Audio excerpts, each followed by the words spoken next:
Another really easy job, changing the coolant sensor on a Vauxhall Corsa 1.2 Corsa C with a Z12 XEP engine. It's the same thing. Gonna need a 20mm deep socket or probably an adjustable spanner. It's just on the top here on the left.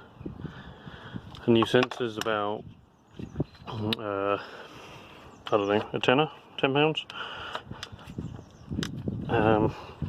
Symptoms would be that your car's warm, so you've been driving it a while, you've got heating, but the temperature gauge on the dash is still reading cold or really hot or something.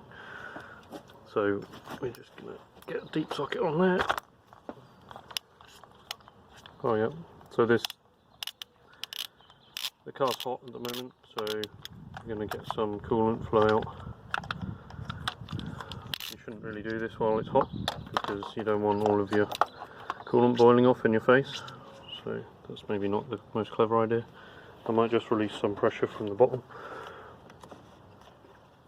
You should never really do this while it's hot, but that's okay. If we tighten it up again, we might not get too much coolant leak out. So we've got a new coolant temperature sensor here. Bosch. When buying relatively cheap sensors like this, it's always best just to get a name brand. It's not worth the hassle of getting a really cheap one when you can spend a couple of pounds more for one that will last a long time, so Bosch is always a good bet. It's a good idea to check maybe first that the plug is the same. They look the same to me.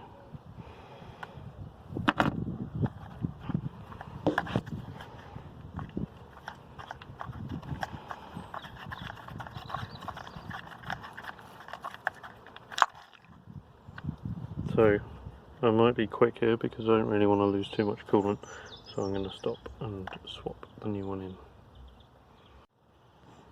In fact, it was okay, only a little bit came out and it's not flowing out anymore.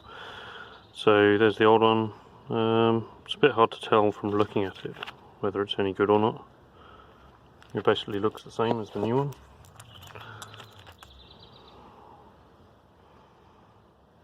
Kind of shiny, so it's a bit difficult to see.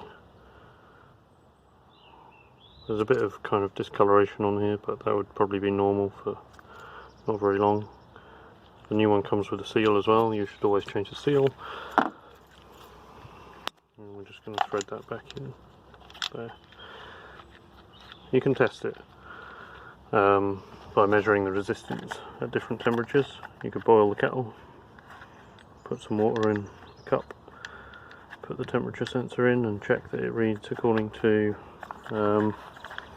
basically what the workshop manual says, but I'm kind of pretty sure that there's a problem with this one, so I'm just changing it.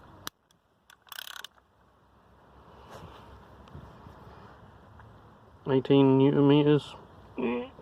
Click! Yeah, that's not too tight, you don't want to go mad.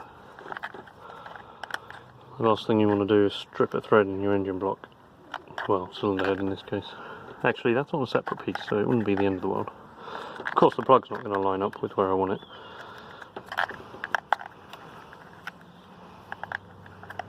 Fortunately, it rotates on the harness. Get that in. Check that the car starts. It's kind of good that it's warm, I guess, because we're going to get to see, maybe, if we're lucky, the temperature go up straight away. I mean, the car's going to... The car will start regardless. Even if the temperature sensor was disconnected, but you might get an engine fault. We've got no engine faults.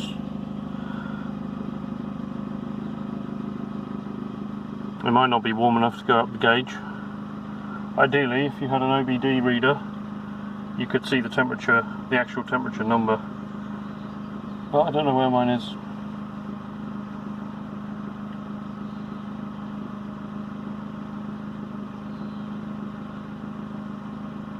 that would be another way to test it. If you had a new one, you could use your OBD reader to see what the temperature is, and then swap between the old sensor and the new sensor. So I thought, I'm not sure, but the car was getting a lot of hesitation in between 2,000 and 4,000 RPM, and that's with a new MAF sensor. But I think the new MAF sensor is no good. But I'm also sure that the temperature sensor was no good, so we could have two problems. Anyway, we'll see. So that's it.